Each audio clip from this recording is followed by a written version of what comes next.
تعالیٰ صحابی رسول ہے۔ عقبہ ابن عامر سے روایت ہے، کہتے ہیں عن عقبہ ابن عامر رضی اللہ تعالیٰ عنہ قال سمعت رسول اللہ صلی اللہ علیہ وسلم یقول، عقبہ ابن عامر رضی اللہ تعالیٰ عنہ صحابی رسول کہتے ہیں میں نے اللہ کے رسول صلی اللہ علیہ وسلم کو کہتے ہوئے سنا، لو کان بعدی نبی، آقا نے کہا سنو اگر میرے بعد کوئی نبی ہوتا لکان عمر ابن الخطاب، وہ عمر ابن خطاب ہوتا، لا نبی بعدی، لیکن میرے بعد کوئی نبی نہیں۔ اگر میرے بعد نبی ہو سکتا تھا تو کون ہو سکتا تھا؟ عمر ابن خطاب ہو سکتے تھے، ان میں وہ اوصاف و خوبیات تھی، مگر عمر ابن خطاب بھی نبی نہیں ہے۔ کیوں؟ کیونکہ میں آخری نبی ہوں، جب میرے بعد کوئی نبی آنا ہی نہیں ہے تو عمر ابن خطاب بھی نبی نہیں ہو سکتے۔ لیکن حضور نے ساتھ میں ایک اور پیشن گوئی دی بتائی، میں آپ کو وہ حدیث اسکرین پہ دکھا دیتا ہوں تاکہ آپ دیکھیں کہ حضور صلی اللہ علیہ وسلم نے 1400 سال پہلے ہی ہمیں آگاہ کر دیا فتنوں سے۔ یہ صحیح بخاری ہے جو قرآن کے بعد سب سے افضل ترین کتاب مانی جاتی ہے، چھپی بھی ان لوگوں کے ہاں سے، ہمارے اہل سنت سے نہیں چھپی۔ صحیح بخاری حدیث نمبر 3609 ہے۔ حضرت ابو ہریرہ سے روایت ہے یہ حدیث کے الفاظ آپ کے سامنے، عن ابی ہریرہ رضی اللہ عنہ عن النبی صلی اللہ علیہ وسلم قال، ابو ہریرہ کہتے ہیں کہ میں نے اللہ کے رسول صلی اللہ علیہ وسلم کو یہ کہتے ہوئے سنا، آقا نے فرمایا وَلَا تَقُمُ السَّاعَةُ حَتَّى يُبْعَثَ دَجَّالُونَ كَذَّابُونَ قَرِيبًا مِنَ الثَّلَاثِينَ۔ حضور نے کہا ان قریب اس وقت تک قیامت قائم نہ ہوں گی کہ جب تک دجال ظاہر نہ ہو جائے اور جھوٹے پیدا نہ ہو جائے۔ کچھ دجال ہوں گے، کچھ جھوٹے ہوں گے، اس وقت تک قیامت نہ آئیں گی جب تک دجال کا خروج نہ ہو جائے اور کچھ جھوٹے نہ ہو جائے۔ اور وہ جھوٹے کتنے ہوں گے؟ من الثلاثین، ان کی تعداد 30 کے قریب ہوں گے۔ وہ جھوٹے کیوں ہوں گے؟ دجال کیوں ہوں گے؟ آقا آگے فرماتے کلہم، سب کے سب، کلہم یزعمو انہ رسول اللہ صلی اللہ علیہ وسلم، ان 30 کے 30 لوگوں کا دعویٰ یہ ہوگا کہ وہ کہیں گے ہم اللہ کے رسول ہیں۔ معاذ اللہ، یعنی حضور نے یہ بتایا، پیشن گوئی کی کہ میرے بعد ایسے 30 لوگ آئیں گے جو نبوت کے دعوے کریں گے۔ حضوری کے زمانے میں ایک شخص آیا جس کا نام تھا اسود عنسی۔ اسود عنسی نے دعوے نبوت کیا۔ یہ شخص یمن کا رہنے والا تھا۔ اس نے کہا میں رسول ہوں۔ حضور صلی اللہ علیہ وسلم کے ایک صحابی تھے جن کا نام تھا فیروز دہلمی۔ نجاشی بادشاہ جو تھا، نجش کا بادشاہ، ایمان لا چکا تھا، اس کے بھانجے تھے حضرت فیروز دہلمی رضی اللہ تعالیٰ۔ بہت لمبی داستان ہے، وقت اتنا نہیں ہے، ہم کو اصل منزل پہ جانا ہے۔ مختصر یہ کہ فیروز دہلمی رضی اللہ تعالیٰ عنہ نے اسود عنسی کو قتل کر دیا، اور حضور صلی اللہ علیہ وسلم نے ان کی تعریف کی، ان کی خوبی بیان کی، ان کی عزت افزائی کی۔ حضوری کے زمانے میں ایک دوسرا نبی پیدا ہوا، مسلمہ کذاب۔ اس نے بھی رسول اللہ کے دور میں بوڑھا تھا، نجد کا رہنے والا، خبیث مکار قسم کا بوڑھا۔ اس نے نبی پاک صلی اللہ علیہ وسلم کے زمانے میں نبوت کا دعویٰ کیا،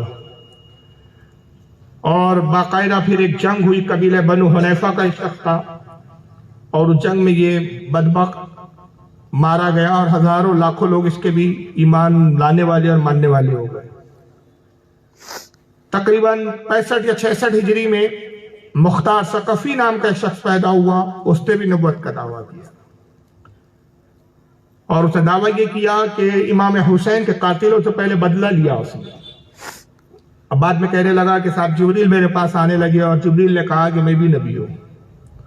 نتیجہ ہوا کہ اس وقت حضرت عبداللہ بن زبیر صاحب یہ رسول تھے، انہوں نے اپنے بھائی مصعب ابن زبیر کو ایک فوج کے ساتھ روانہ کیا، جنگ ہوئی اور مسلمہ کذاب ان کے ہاتھوں مارا گیا۔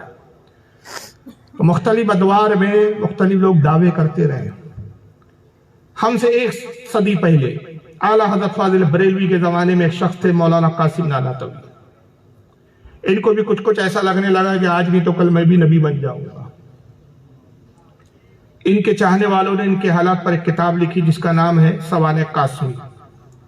میں جو کتابوں کے حوالے پیش کر رہا ہوں اس وقت ساری کتابیں ٹیبل پر میرے موجود ہیں۔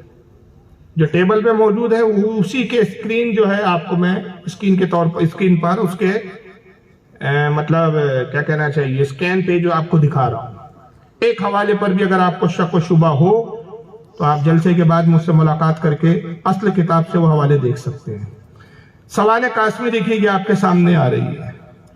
اس کو ان کے خلیفہ اور انہی کے بہت بڑے پیر جو تھے، یعنی ان کے مرید جن کا نام تھا مناظر حسن گیلانی، انہوں نے لکھی، جلد نمبر 1 ہے قاسم نانوتوی کے بارے میں۔ وہ خود لکھتے ہیں کہ جب وہ چھوٹے تھے، بچپنے کا عالم تھا، تو ان کو عجیب عجیب خواب دکھتے تھے۔ بہت سارے خوابوں کا ذکر کیا، اس خواب میں سے ایک خواب یہ بیان کرتے ہیں کہ مولوی صاحب یعنی حضرت نانوتوی نے ایام طفلی میں، طفل کہتے ہیں بچپنے کا عالم، بچپنے کے عالم میں یہ خواب دیکھا تھا کہ گویا میں اللہ جل شانہ کی گود میں بیٹھا ہوا ہوں۔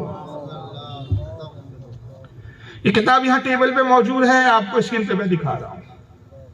عبارت میں لفظوں میں ایک لفظ بھی ادھر کا ادھر ہو گئے، جو چور کی سزا وہ میری سزا۔ بہنگ دوہل میں اعلان کر رہا ہوں، ویڈیو بن رہی ہے، نیٹ پر بھی جائیں گی۔ اب برسوں سے چیزیں میں دکھا رہا ہوں، مگر آج تک کسی دیوبندی نے انکار نہیں کیا کہ صاحب یہ ہماری کتابیں نہیں ہیں، یہ ہمارے عقائد نہیں ہیں۔ یہ بچپنے کا عالم تھا ان کا کہ ان کو خواب نظر آتے تھے کہ میں اللہ کی گود میں بیٹھا ہوا ہوں، جبکہ اہل سنت کا عقیدہ یہ ہے کہ اللہ تعالیٰ گود سے، جسم سے، جسمانیات سے، اعضاء سے، سب ان چیزوں سے پاک ہے۔ ہمارا رب جسم سے پاک ہے، اس کے ہاتھ پیر نہیں ہے، وہ مادے سے پاک ہے۔ جسم کے لیے مادہ چاہیے، مٹیریل چاہیے، اللہ مٹیریلوں سے پاک ہے۔ اللہ کی ذات کو سمجھنا انسان کی عقل سے ماورا ہے، پرے ہے، لیکن یہ خواب دیکھتے ہیں بچپن میں۔ اب یہ تو بچپنے کا عالم تھا، جوان ہوئے تو اسی کتاب میں ان کی جوانی کا پھر واقعہ لکھا جاتا ہے کہ جوانی میں عالم کیا ہوا ان کا۔ یہ آئیے سوانح قاسمی، صفحہ نمبر اس کا 22 ہے، جلد نمبر 1 ہے، صفحہ نمبر اس کا 22 اور 43، 2 صفحے پہ بڑی لمبی داستان لکھی، 250 اور 259۔ لیکن کیا لکھتے ہیں؟ مولانا قاسم نانوتوی کے جو پیر صاحب تھے، وہ ان کا نام تھا حاجی امداد اللہ صاحب، جن کو حاجی صاحب کہا جاتا ہے۔ بہت لمبا واقعہ لکھا ہے کہ مولانا قاسم نانوتوی نے ایک مرتبہ اپنے پیر صاحب سے حالات کا ذکر کیا اپنے، اور وہ حالات کا ذکر یہ کیا کہ کہتے ہیں کہ جہاں تسبیح لے کر بیٹھا، بلیو کلر میں ہے وہ، جہاں میں تسبیح لے کر بیٹھا بس ایک مصیبت ہوتی ہے، اس قدر گرانی جیسے 100 من کے پتھر کسی نے رکھ دیے، زبان و قلب سب بستہ ہو جاتی ہے۔ قاسم نانوتوی نے ایک مرتبہ اپنے پیر صاحب شکایت کی کہ میں تسبیح پڑھتا ہوں، جیسی تسبیح پڑھنا شروع کرتا ہوں تو بس ایسا محسوس ہوتا ہے کہ 100 من کے پتھر مجھ پہ رکھ دیے گئے، اتنا بوجھ مجھ پہ محسوس ہوتا ہے، زبان سے آواز نہیں نکلتی، دل رک جاتا ہے، جیسے دل کو روک دیا گیا ہو، زبان کو روک دیا گیا ہو، یہ کیفیت ہوتی ہے۔ حاجی صاحب ان کے جو پیر صاحب نے، انہوں نے کیا جواب دیا؟ کہتے ہیں کہ حضرت امیر شاہ صاحب سے فقیر نے سنا تھا کہ زبان معلوم ہوتا ہے کہ پہاڑ ہو گئی، مجھے ایسا محسوس ہوتا ہے۔ بہرحال اب یہی سننے کی بات ہے۔ اپنے جس حال سے سید الامام الکبیر میں حد سے زیادہ مایوسی اپنے متعلق پیدا ہو گئی تھی، بہت لمبی عبارت ہے، وہ ایک ایک پڑھوں گا تو وقت لگے گا، میں مختصر الفاظ میں واقعہ بتا دیتا ہوں۔ انہوں نے اپنے الفاظ میں ان کے القابات کے ساتھ لکھا ہے، وہ پڑھوں گا تو پھر سمجھانا پڑے گا ایک لفظ کو، اگر بعد میں آپ کو ڈاؤٹ و شبہ ہو تو مجھ سے پوچھ لیں۔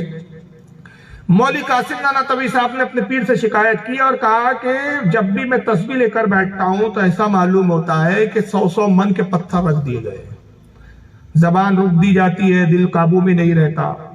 تو حاجی صاحب نے کہا کہ مبارک ہو، یہ وہ کیفیت ہے جو رسول اللہ صلی اللہ علیہ وسلم کو وحی کے وقت محسوس ہوتی تھی، اور اللہ تعالیٰ تم سے بھی جو ہے عنقریب کوئی بڑا کام لے گا جو نبیوں سے لیا جاتا ہے۔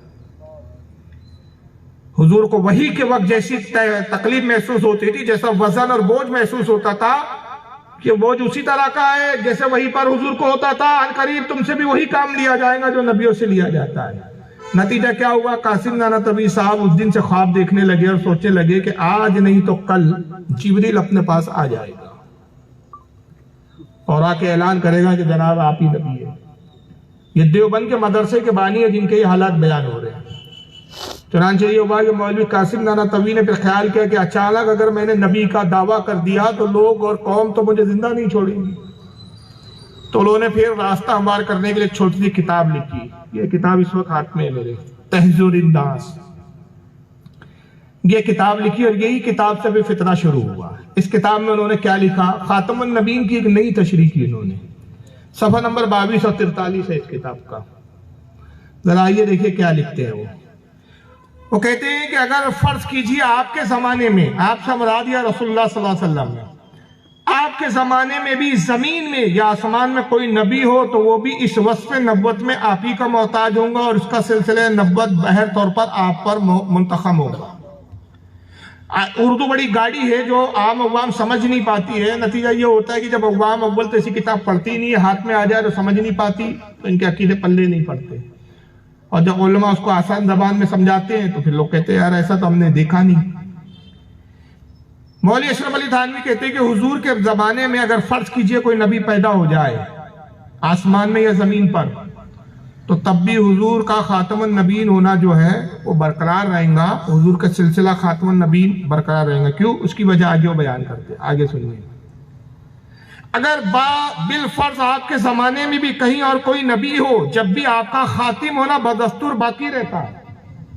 کہتے حضور کے زمانے میں بھی اگر کوئی نبی ہو تو حضور تب بھی خاتم النبیین ہوں گے، آخری نبی ہوں گے. اب آپ سوچیں گے کہ یار دو لوگ ایک ساتھ ہو تو آخری کیسے ہو سکتے؟ بھائی یہ مولانا صاحب پہلے آئے تو یہ اول ہے، میں بعد میں آیا تو میں آخر ہوں، تو یہ آخر نہیں ہو سکتے، میں اول نہیں ہو سکتا. بات سمجھ میں آ رہی ہے آپ کے؟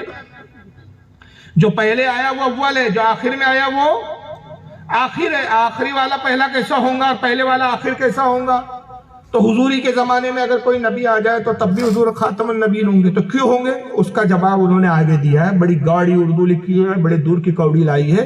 کہتے اگر بالفرض آپ کے زمانے میں یا بالفرض آپ کے بعد بھی کوئی نبی فرض کیا جائے تو بھی خاتمیت محمدیہ میں فرق نہ آئے گا، کیونکہ فقر عالم صلی اللہ علیہ وسلم خاتم فقط اس معنی کر نہیں کہ آپ سب سے پچھلے زمانے کے نبی ہے جیسے کہ عوام کا خیال ہے، بلکہ جیسے آپ خاتم زمانی ہے ویسے ہی آپ خاتم ذاتی اور خاتم رتبی نبی تھے.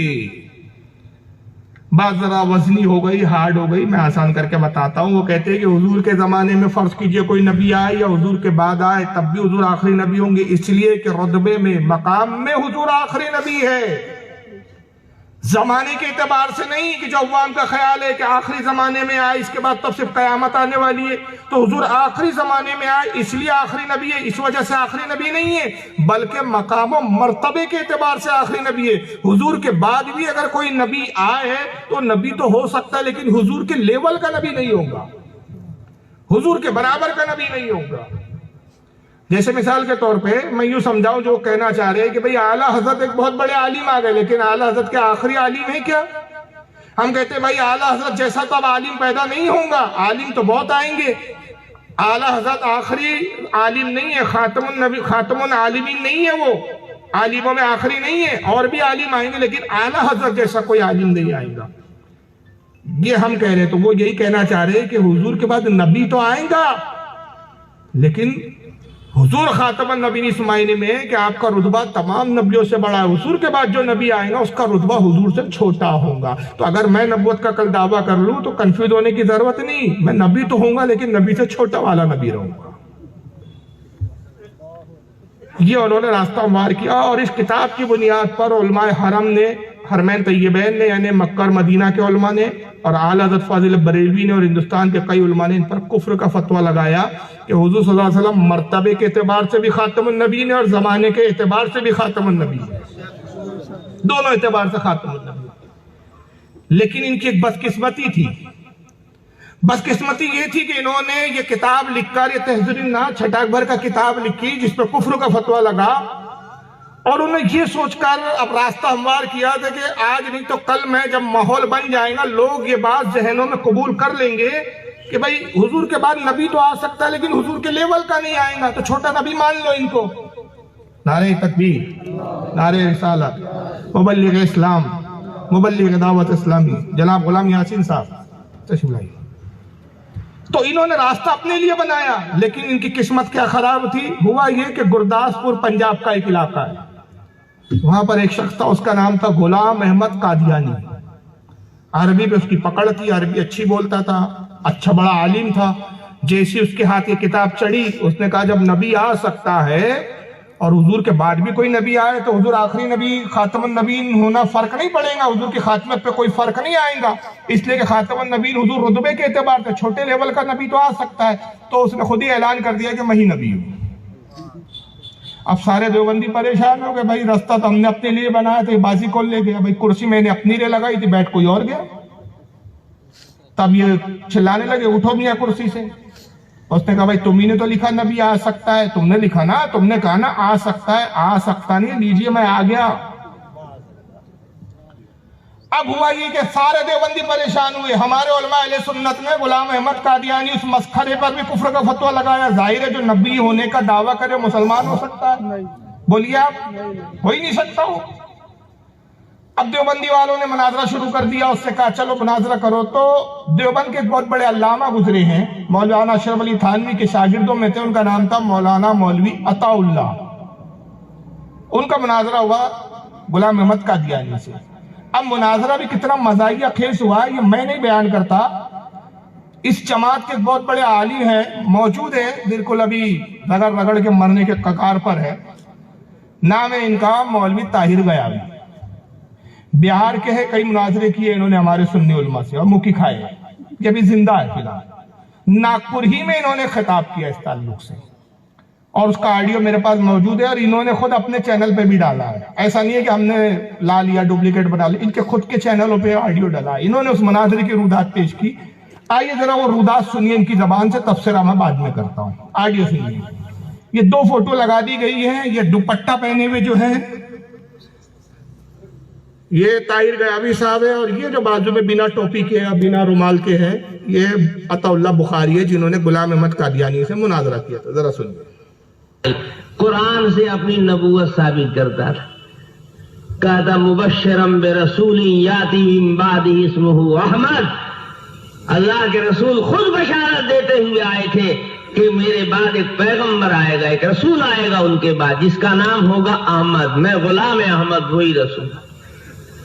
حضرت مولانا عطا اللہ شاہ بخاری رحمۃ اللہ علیہ نے فرمایا ارے بے وقوف گدھو الذی خردما, آیت میں تو اسمہ احمد ہے اور تیرا نام ہے غلام احمد.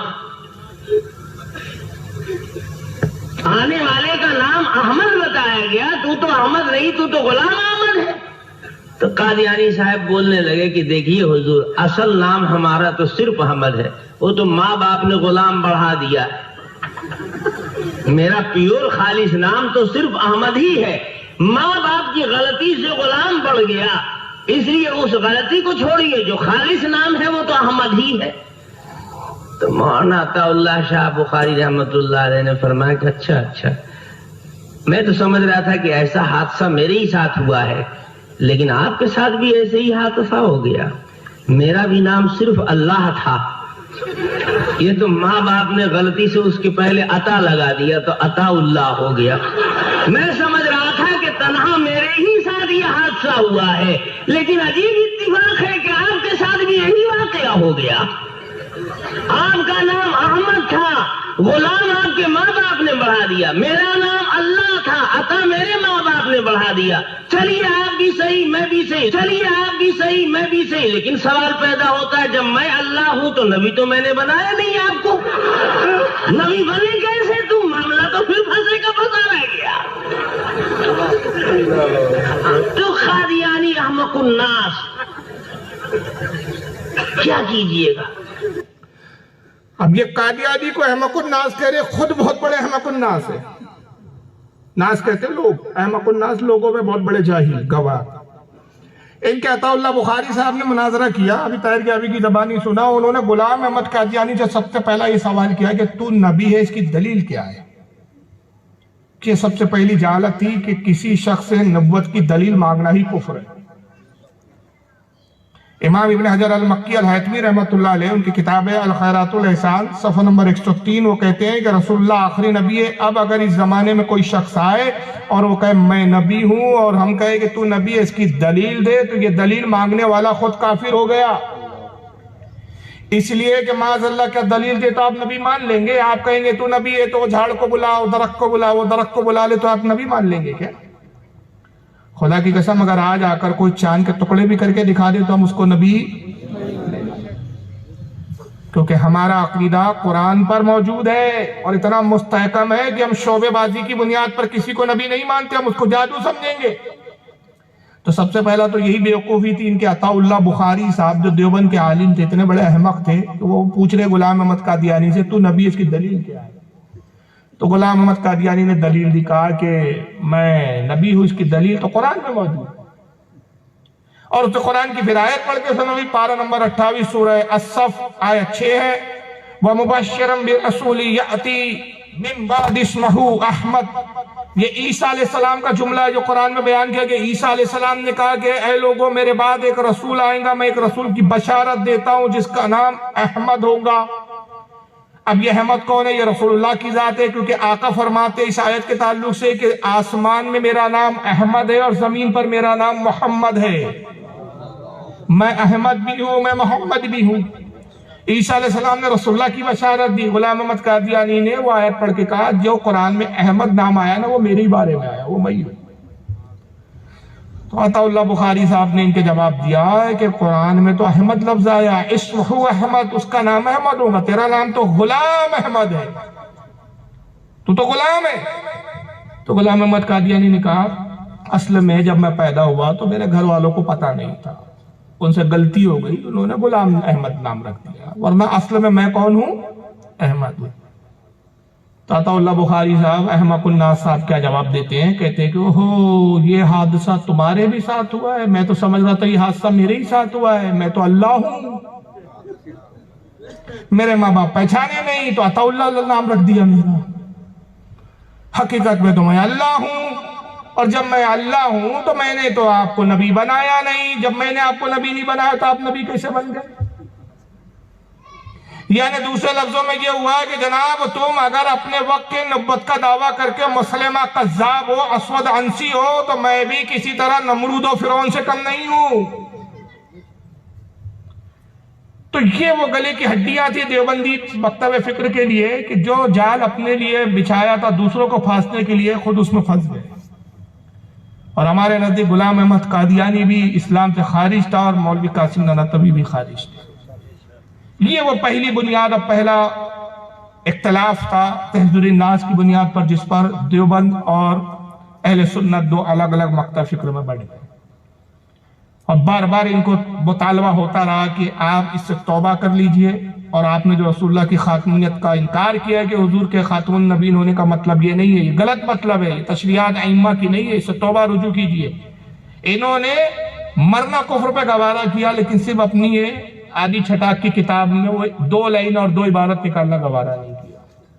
اور اس کے بعد یہ قوم کو آج دھوکہ کیا دیتے ہیں, کتابیں آج بھی چھپ رہی ہے, عقیدہ آج بھی وہی چھاپا جا رہا ہے, کفری عقیدہ آج بھی امت میں پھیلایا جا رہا ہے. اور جب ہمارے علماء اس بات پر گفتگو کے لیے ان کو دعوت دیتے ہیں کہ آؤ پہلے اس مسئلے پر گفتگو کرو, تو جواب میں کہتے ہیں کہ نہیں صاحب پہلے نماز کی بات کرو, پہلے اجتماع کی بات کرو. ہم کہتے ہیں اجتماع بعد میں ہوگا, نماز بعد میں ہوگا. نماز پہ آپ سے ہمارا اختلاف نہیں ہے, اجتماع کرنے اور کرانے پر اختلاف نہیں ہے, روزے پر اختلاف نہیں ہے, حج پر اختلاف نہیں ہے. اختلاف تو نبی کے خاتم النبیین ہونے پر آپ میں ہمارے, پہلے اس مسئلے کو تو حل کیا جائے. جب عقیدہ ہی خراب ہو گیا تو پھر آپ کے اعمال اور اجتماع کیا کام دے. مگر ابھی ایک کتاب سے ہی جھوج رہے تھے سنی مسلمان کے ایک دوسرے صاحب کو, اور پھر ایک ہوا بھری. وہ تھے مولوی اشرف علی تھانوی, اسی جماعت سے تعلق رکھتے تھے, قاسم نانوتوی کے مدرسے دیوبند سے ہی پڑھے تھے. انہوں نے بھی ایک آدھی چھٹک کا رسالہ لکھ مارا, کتاب کا نام رکھا حفظ الایمان. حفظ الایمان یہ کتاب لکھی انہوں نے, یعنی ایمان کی حفاظت کرنے والی, لیکن عقیدہ کتنا گھٹیا اس کے اندر بیان کیا وہ آ کے ذرا دیکھ لیجیے آپ. حفظ الایمان میں کیا لکھا جاتا ہے. ایک سوال کیا اصل میں کسی نے ان سے, اور سوال یہ کیا کہ زید ایک شخص ہے جو علم غیب کی 2 قسمیں کرتا ہے. علم غیب یعنی جو ہونے والا ہے, آگے جو چھپی ہوئی چیزیں ہم سے, وہ اس کو انبیاء جانتے ہیں اللہ کے بتانے سے. یہ عقیدہ اہل سنت کا. حقیقی غیب کا علم صرف اللہ تعالیٰ کو ہے.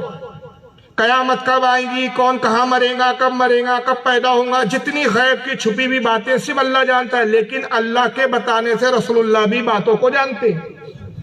تو حضور کا علم ہے عطائی کہ اللہ نے حضور کو علم عطا کیا, اور اللہ کا علم ہے ذاتی کہ اللہ کو وہ علم کسی نے نہیں دیا, اس کا اپنا ذاتی علم ہے. یہ ہے فرق. ان سے وہی سوال ہوا کہ بھائی زید ایک شخص ہے, وہ علم کی 2 قسمیں کرتا ہے. ایک کہتا ہے بالذات, اس معنی کر کے عالم الغیب, اللہ خدا تعالیٰ کے سوا کوئی نہیں, یعنی حقیقی علم کا جاننے والا, غیب کا عالم جو ہے وہ اللہ ہی ہے. اور با واسطہ کہ اس نے اپنے نبیوں کو عطا کیا, واسطے سے, اللہ کے واسطے سے ملا, اس معنی کر کے رسول اللہ صلی اللہ علیہ وسلم عالم الغیب تھے, حضور غیب کے جاننے والے تھے, اس لیے کہ حضور کو اللہ نے علم عطا کیا. یہی عقیدہ اہل سنت بھی ہے۔ تو یہ عقیدہ کیسا ہے یہ رکھنا، یہ عقیدہ اور عمل کیسا ہے زید کا؟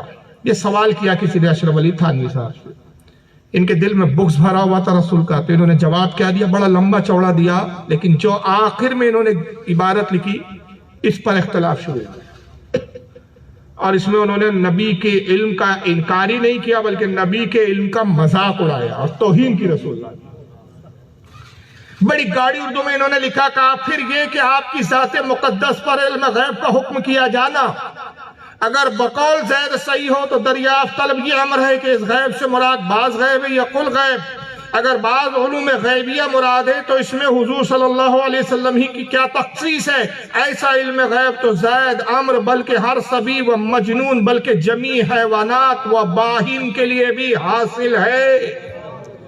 معاذ اللہ استغفر اللہ، بڑی گاڑی اردو میں کفر بکا انہوں نے کہ عوام کے سر پہ سے گزر گئے، پبلک سمجھ ہی نہیں پائی کہ بھئی نبی کی کیا توہین کی جا رہی ہے۔ توہین کے لیے بڑے گاڑے گاڑے الفاظ استعمال کیے جاتے ہیں۔ میں آسان کر کے سمجھاتا ہوں، کہتے ہیں مولانا تھانوی کہ آپ کی ذات مقدس پر علم غیب کا حکم کیا جانا، یعنی یہ حکم ماننا، یہ تصور کرنا، یہ عقیدہ رکھنا کہ رسول اللہ کو علم غیب ہے۔ بقول زید اگر صحیح ہے، زید کہتا ہے کہ حضور کو علم غیب ہے اور اللہ کے بتانے سے ہے، تو دریافت طلب یہ امر ہے۔ میں خود اس زید سے پوچھتا ہوں جو یہ عقیدہ رکھے ہوئے کہ اس غیب سے مراد کل غیب ہے یا بعض غیب ہے؟ کیا سب کچھ جانتے حضور یا کچھ چیزیں جانتے؟ حالانکہ زید کہہ رہا ہے کہ اللہ کا علم ذاتی ہے، کل غیب تو اللہ کو ہے۔ اللہ کے غیب کے مقابلے میں، اللہ کے علم کے مقابلے میں رسول کا علم کم ہے، چھوٹا ہے۔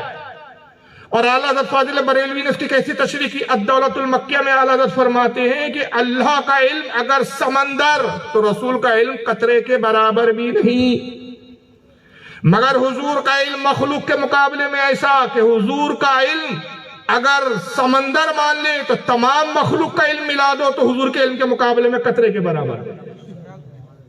یہ ہے اصل عقیدہ۔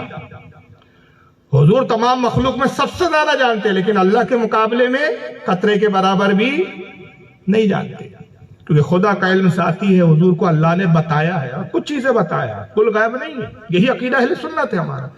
مگر وہ کل کتنا ہے؟ ما کان و ما یکون، جو ہو چکا وہ بھی جانتے اور جو ہونے والا ہے وہ بھی جانتے۔ اور خدا کا علم کتنا ہے؟ جب نہیں کچھ ہوا تھا تب بھی اللہ جانتا تھا، جب کچھ نہیں ہوگا تب بھی اللہ جانتا ہے، کیونکہ ہو چکا اور ہوگا یہ مخلوق پہ گزرتی ہے یہ چیزیں۔ یہ تھوڑی گاڑی اصطلاح ہے، میں پھر بھی بہت کوشش کر رہا ہوں آپ کو سمجھانے کی۔ تو کہتے ہیں کہ کیا اللہ کے برابر علم ہے حضور کو کل غیب ہے یا تھوڑا سا غیب ہے؟ اگر بعض علوم غیبیہ مراد ہے، اب اگر حضور کا کچھ ہی علم ہے اللہ کے مقابلے میں، تو اس میں حضور صلی اللہ علیہ وسلم کی کیا تخصیص، حضور کی کیا خصوصیات اس میں؟ ایسا علم غیب جیسا حضور کو ہے، زید جو سوال کر رہا ہے اسے خود ہے، عمر دوسرے کو بھی ہے، ہر سبی کہتے ہیں بچے کو، ہر بچے کو ہے، وہ مجنون ہر پاگل کو ہے، بلکہ جمیع حیوانات ہر چار پائے کے جانوروں کو ہے، وہ باہیم ہر چار پیر رکھنے والے جانوروں کو ہے۔ اب جانوروں میں سور بھی آ گیا، کتا بھی آ گیا، گدھا بھی آ گیا۔ جیسا نبی کو علم ہے ایسا علم بچوں کو بھی ہے، ایسا علم پاگلوں کو بھی ہے، ایسا علم چار پاؤں کے جانوروں کو بھی، کیڑے مکوڑوں کو بھی ایسا علم۔ اب جب ہم یہ باتیں ان سے کرتے ہیں تو کہتے ہیں کہ نہیں اس میں توہین نہیں ہے۔ کئی بار مومن پورے میں ان وہابیوں سے، ان مولویوں سے میری مباحثے اور مناظرے ہوئے، اور میں نے جب اس عبارت کو یوں پڑھا تو ان کے چہرے کے جغرافیے بگڑ گئے۔